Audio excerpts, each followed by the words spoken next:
BFM Business, Intégral Placement, l'œil de la presse. L'œil, le regard de Jean-François Filiatre, le directeur éditorial de marchégagnant.com. Bonjour Jean-François. Bonjour. On est ravis de vous retrouver. De quoi nous parlez-vous cette semaine? Je sais pas. En fait, je vous rassure, je suis en fait venu pour ne pas être noté absent, parce qu'en fait je fais grève. Vous voyez, comme d'habitude, je suis dans l'actualité. Vous rigolez. Ouais, mais cela dit, ça fait pas de mal de rigoler un peu dans le contexte actuel. Puis histoire de pas faire comme les autres et d'apporter une petite touche d'originalité, je pensais faire grève à la japonaise, bref, en étant présent sur le lieu de mes exploits et en faisant malgré tout mon travail. Donc quel est, Jean-François, le sujet de la semaine? Je vous propose de parler de fiscalité. C'est un sujet à la mode. Il y a une dizaine de jours, Michel Sapin, le ministre des Finances, et Christian Eckert, le secrétaire d'État au budget, ont fait le point sur la mise en place de cette fameuse réforme de prélèvement à la source, de quoi permettre aux fiscalistes de s'étriper entre ceux qui défendent cette réforme et ceux qui s'y opposent.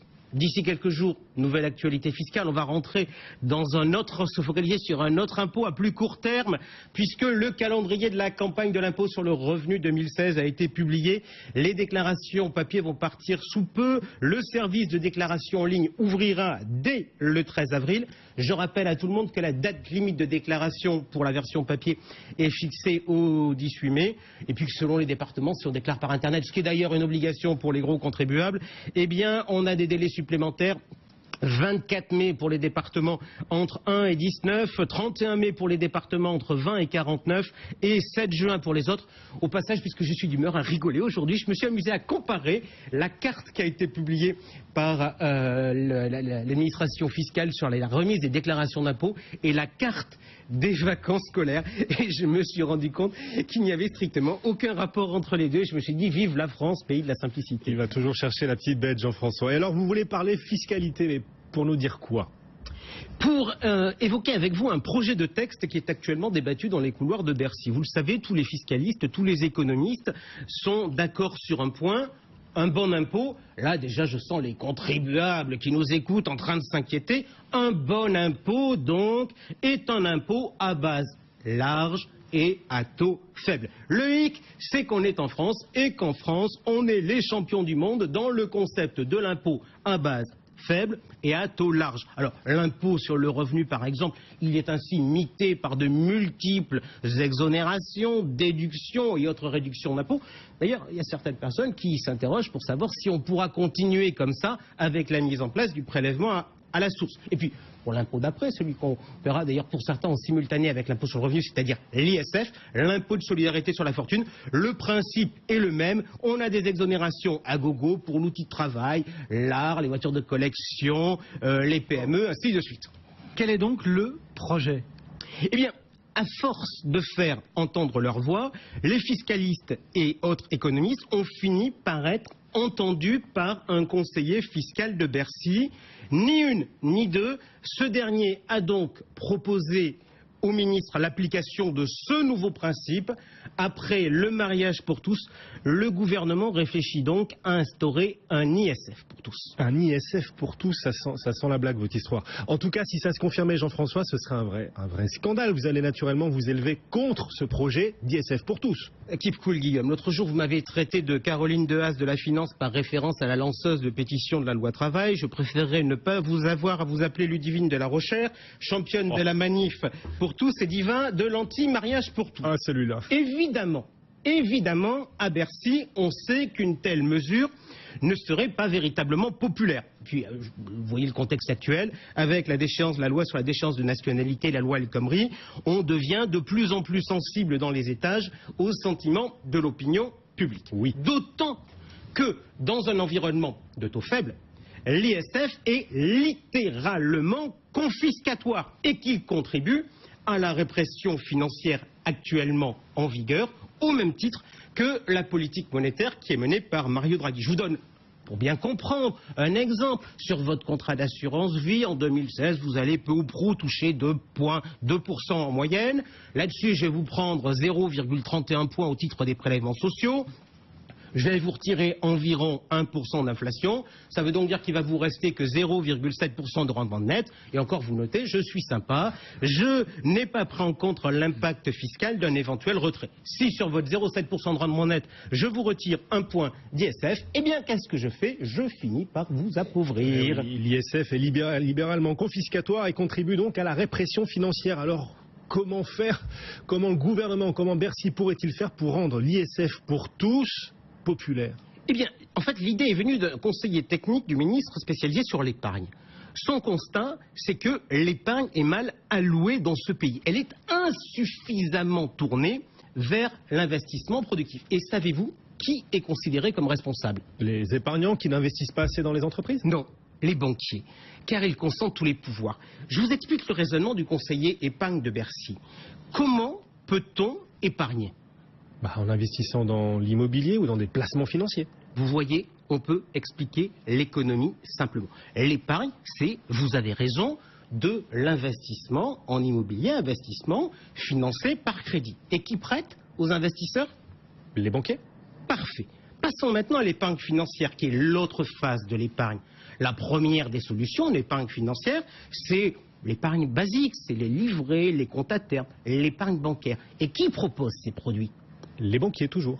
Vous êtes en grande forme, Guillaume. Vous marquez à nouveau un point. Passons maintenant à l'épargne financière à plus long terme, et notamment à l'assurance vie, qui est, paraît-il, le placement financier préféré des Français. Qui vendent l'assurance vie? Les assureurs. Certes, mais derrière les assureurs, le gros du marché est tenu par les banques assureurs. Et qui dit banque assureur dit banquier. Donc, le conseiller du ministre a constaté l'échec des banquiers dans la politique de l'épargne et il a proposé sa solution. Offrir à tous les contribuables, à l'occasion de leur déclaration d'ISF, une consultation patrimoniale gratuite pour mieux leur permettre d'investir leur argent. Avec une triple idée. D'abord, on rend un service aux épargnants, ce qui rend l'impôt plus acceptable et la réforme plus acceptable. Deuxièmement, ça fait plus de profit pour les investisseurs qui, au passage, actuellement, préfèrent laisser dormir leur argent sur leur compte courant que d'investir en assurance vie. Donc plus d'argent pour les investisseurs et donc, par ricochet, plus de recettes pour l'État. Et donc Bercy imaginerait offrir une consultation patrimoniale gratuite aux épargnants. Qui pourrait assumer ce service? Qui pourrait aussi assumer l'ISF pour tous? Eh bien, je ne vous cache pas que le sujet de savoir qui peut assurer ce service, ça fait débat. Au début des discussions, le nom de François Ledroit-Gallo, le gouverneur de la Banque de France, est apparu en tête de liste. Mais d'aucuns n'ont pas tardé à critiquer son passé d'ancien banquier de la place. Je vous rappelle même qu'il y avait une tribune à l'époque qui avait été publiée par des économistes pour se plaindre de ça. Il y a eu d'autres réflexions, par exemple autour des conseillers en gestion de patrimoine, mais ces derniers peinent à s'imposer. Alors aux dernières nouvelles, nous à Marché Gagnant, je le regrette, on n'a pas été consultés, même si nos conseils patrimoniaux sont de bonne qualité. Alors aux dernières nouvelles, malgré tous vos efforts, le gouverneur de la Banque de France tiendra encore la corde au nom de ce que représente cette institution. Et puis le gouverneur a plusieurs fois pris position pour le développement des unités de compte en assurance vie, même si les épargnants, les défenseurs des épargnants jugent qu'il oublie peut-être parfois un peu trop la notion de devoir de conseil. Pardon Jean-François, c'est passionnant, mais vous avez été absent la semaine passée et là on vous suit pas très bien, on vous retrouve pas. Il est où le coup de gueule dont vous êtes coutumier? Là, vous nous annoncez l'ISF pour tous, presque avec le sourire. Vous voulez un coup de gueule? Cette semaine, écoutez, mon coup de gueule, il sera contre vous. Ça fait des semaines que je réclame de décaler cette chronique à demain et que vous m'expliquez que les auditeurs ont rendez-vous avec ce coup de gueule le jeudi matin à 10h45 et pas un vendredi et encore moins un 1er avril. Alors je rassure tout de suite les téléspectateurs et les auditeurs, il n'y a pas de projet d'ISF pour tous. Non, il n'y a pas non plus de conseiller épargne à Bercy.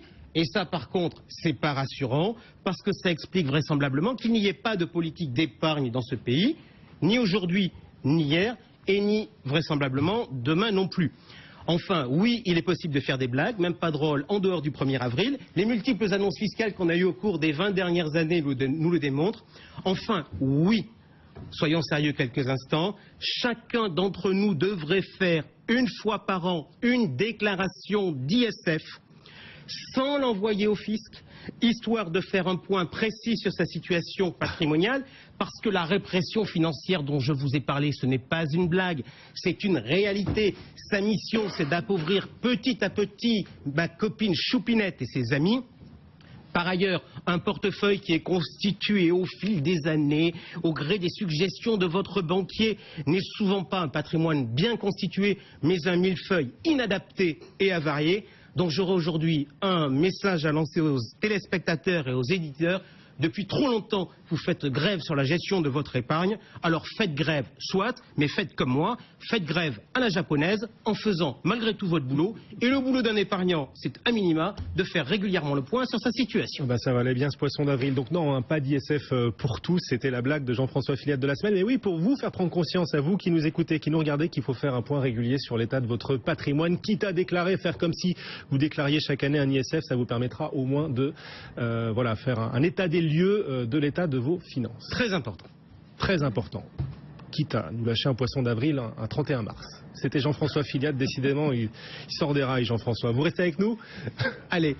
Pour répondre aux questions de nos éditeurs, nos téléspectateurs, envoyez-nous vos questions sur notre site dfmbusiness.com et Jean-François vous répondra dans 3 quarts d'heure.